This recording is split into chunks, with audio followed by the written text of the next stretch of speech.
Hi all, today we have Mr. Shivam Malhotra with us. He is the CEO and founder of Pracify. Shivam, welcome to Uncensored India Startup Stories. Hi Mandeep, happy to be here.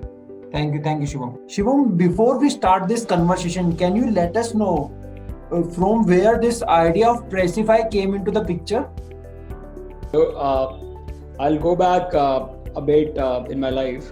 Okay. My first startup was Due Express. It was meant for college kids, and it was a news platform which I started in 2016 when I was in second year of my college. So at that point of time, we were doing a lot of things to monetize the venture, and one thing was that we were leveraging college kids to help companies achieve their business goals. So that's where the idea of Pracify came into the picture. We were doing it at a very smaller scale. We were doing it at a very lower level, I would say. We were doing simple tasks, and then we kept on doing it. We kept on doing it for some time, and then we were able to validate the idea. And then we understood that this is something which can be replicated to a larger audience, which can be replicated to a larger number of tasks to different industries. And that's how the idea of building Pracify came up in the end. Can you please help us understand what does this word Pracify means? Okay, so it's a bit strange, especially in the Indian context, because Pracify has been taken from Polish.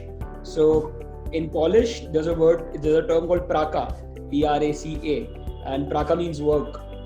So, and IFI, it is more of an action verb. So you must have heard of startups like Spotify.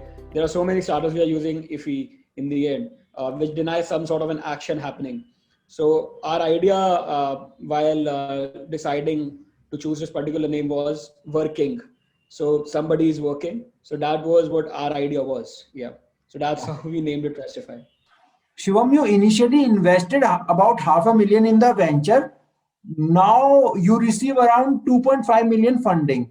Can you run us through the entire story of this funding and how does this started? It was a bootstrap venture at the beginning. So when I started to build out the product, I'm not a tech guy. I'm a non-tech guy.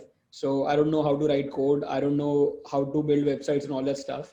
But so obviously I had to hire a team who were building the product for us at that point of time. So that was when I had to initially invest some of my capital to take care of all those expenses. After some time, recently this year in August, we raised our first check from 100x.vc. We were a part of the class 02, in which there were 9 startups selected out of 4,000 plus applications. And every startup got 25 lakhs as funding uh, to take care of their expenses and then start their growth journey. So yeah, that's how it happened. Every startup emerges with an idea to fill a gap in the society or add value to the community. What gap or void have you identified before starting Pracify? So at this point of time, as we know, there are a lot of people who are unemployed. There are a lot of people who are employed, but they're underemployed. There are so many people who are looking for alternate sources of employment. We have met so many people personally who are pursuing a full-time job, but at the same time, they want to do something on the sidelines for 3, 4 hours a day, which can help them make some extra money and contribute to their family's total income. So that was the idea. So I'm not saying that everybody is looking for part-time work or everyone is looking for a gig to take care of their monthly expenses. But there are a lot of people who are looking for these part-time work opportunities, who are willing to put 2 or 3 shifts in a day to take care of their monthly expenses. It's a trend which is very common in developed economies. If you go to US, if you go to UK, you will see people who are doing 2 or 3 jobs at single day for 3 or 4 hours. Each job generally lasts for about 3 to 4 hours a day, so that they can take care of all their expenses. But it's not really a trend which was able to catch up really well in India. And even if, and at the end of the day, one more problem which we saw was that flexible work or the flexi nature of flexi work, which it is generally being called, it hasn't really gotten down to the bottom of the pyramid. So you would have seen a lot of freelancers, a lot of techies, a lot of business consultants who are doing or opting for a flexible work life instead of going for a full-time employment. But the same luxury hasn't been given to people who are still looking for on-ground operations or who are looking for jobs which don't pay a lot. People who are earning, let's say, about 10,000, 15,000, 12,000, 20,000 a month, they have to stick to one full-time job. So in the last 5 years, the gig economy in India has actually exploded. We have seen how companies like Swiggy, Uber, Ola have given alternate sources of employment. We can see so many delivery boys on road every day who are making good amount of money. I mean, there are delivery boys who make as much as 25,000, 30, 35,000 a month. So that was a trend which we were seeing, which is happening in the economy at this point of time. It's not something which is happening just in India. It's happening in Southeast Asia as well. A lot of people are looking at alternate sources of employment. A lot of people are looking for part-time work opportunities.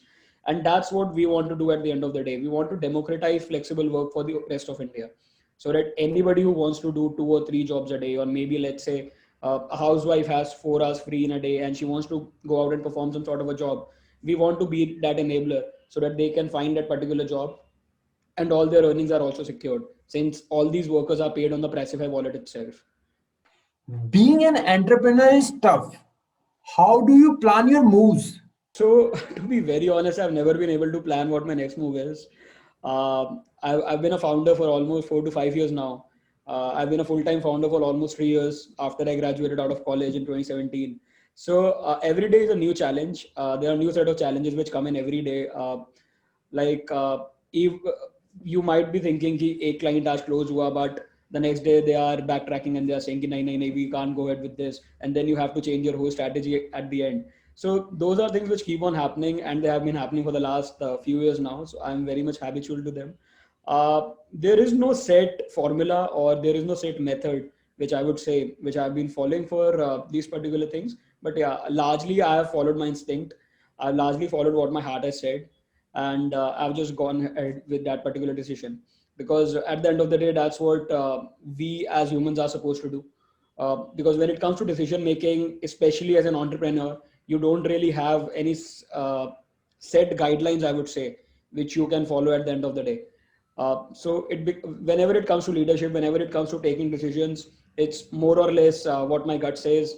If my gut says A should be chosen over B, or if B should be chosen over A, I just go ahead with it, and then I live with the consequences. That's how it has been. How many current downloads are there of Pracify on Play Store and App Stores right now? So we have 10,000 plus workers who have already registered with us on WhatsApp. So because the kind of audience we are targeting, they are not very comfortable installing an application and then feeding in all their details. So we are trying to make it a little easier for them to sign up on the platform. So what we are doing is we are collecting the details using WhatsApp as well, because then the whole process gets very easier. We simply ask you a question and then you reply us with an answer, and then you become a part of our circle. So we have 10,000 plus such users on the platform as of now who have registered through WhatsApp. On the Google Play Store, we have around 2,500 installs at this point of time. The application was launched just 1.5 months back, and we haven't started aggressively marketing the application in the market at this point of time, because we are still building demand on the company side. In the next 1 year, the goal is to reach 5 lakh downloads. That's what the goal is on the mobile, on both Play Store and App Store, and at the same time have a database of at least 10 lakh plus workers registered with us, combining the app installs and the WhatsApp service. Yeah. Shivam, you started Pracify in March, the month India went into lockdown. You literally started into the lockdown. My question is how you managed to survive this pandemic, and how much opportunity you are looking at within this pandemic period. We started building the product in March, April, and we were not able to communicate with our development team. We were not able to get in touch. Everything was being done virtually. So it did put a halt on the whole product development process. At that point of time, we were not particularly going live into market. So it didn't affect us more on the business side, because at that point of time, we were still building the product up. But yeah, it did delay our timeline. So in the beginning, we thought that 2.5 to 3 months would be enough to launch an MVP and then go to market. And those timelines got far-fetched by 4.5 months. So those are things which did happen during the whole lockdown process. But one thing which has definitely helped us is that companies are now more open to get part-time workers on board. Companies are now more open to get flexible workers on board. That is one phenomena which we are experiencing in the last 2 months, with multiple conversations which we have had with corporates or with growth-focused startups. So overall, the lockdown or the COVID experience has actually been beneficial to the gig economy. That's one thing how I would like to put it. And it now companies are going more flexible. People are going more flexible. So many people lost their jobs. A lot of people are now opting for alternate sources of employment. They're not really looking for full-time jobs again because there are no full-time jobs in the market at most of the companies right now. Yeah. So overall, in terms of the industry has really boomed. The industry is going to boom due to COVID. But yeah, personally speaking, the COVID didn't really affect us that much because we were still on the product development process. But yeah, it did slow us down a little bit. When are you planning to aggressively launch Pracify in the market? That would be by the end of January or the early first week of February. Like we Okay. have a lot of large enterprises already onboarded with us. There are a lot of companies which are still in the pipeline.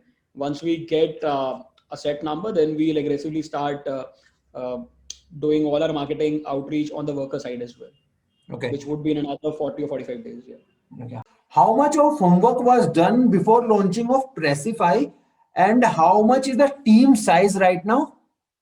I was already pursuing another venture at that point of time, and I was working on Pracify as well as a part-time idea for almost 9 months to 12 months. So I would say almost an year of outlook. Like I studied the industry as a whole. We already did a great number of company tie-ups as well. Like we have already tested out the idea with at least 10 companies, and we had a seven-figure revenue at that point of time. So the idea was very well tested because I was anyway jumping from one startup to another. So I wanted to be sure whether this idea will click in or not because I didn't want to take a risk right away because I had something decent going on at the back at that point of time. So almost 9 to 12 months of homework, I would say. And apart from that, uske baad, abhi bhi there has been at least 5 6 months of learning during the COVID era because there are a lot of things which I had learned before, which I had to unlearn and then had to learn them again because the market scenario is completely changed right now, and companies are also thinking in a very different manner at this point of time. Apart from that, we are a team of 8 people right now, and we are looking to hire a few more people as well into the team in the coming few months. When we talk about business, you are not always on the brighter side. Doing business is like riding an S curve where you see ups and downs. How did you decide when to launch a product and when not to? Since I told you that I'm not a tech person, I always believe in selling first, then building. That's the kind of ideology I have because if you've already sold something and people have paid you some amount of money, that means that your idea is decent. Instead of doing the alternate way, कि पहले आप app बनाओ, then you go into market and then you start selling, which can be a great success, which can be a great failure as well at the same point of time. So when I told you almost 9 to 12 months of homework went into building the product and everything, we had seven-figure revenue. We had worked with 10 companies. We had worked with these 10 companies on different projects to understand different nature. So we understood the on-ground problems, both on the worker side and both on the company side, before going on and spending 4 to 5 lakhs on building that product up. Yeah. So that was the approach which I took. So I didn't really build a product first before validating the idea with enough customers, with enough workers, because I wanted to understand what problems are they really facing. Because I just don't want to be another outsourcing solution or just another job solution for these workers or another platform for companies to come up and hire on-demand workers and then just leave. We really wanted to understand what their pain points are, which we were able to understand deeply, and that's a continuous process. It keeps on happening. We still are learning what the pain points and problems are, but that's the approach which we took. So before building the product, we actually tested it with a decent number of clients, a decent number of workers as well, to understand what problems they are facing so that we can solve those problems by incorporating them into a tech product. Thank you, Shivam, for joining with us. It was really a pleasure talking to you. Hope to see Pracify touches the new heights in the near future. Thank you so Thank you. much. Thanks, Mandeep.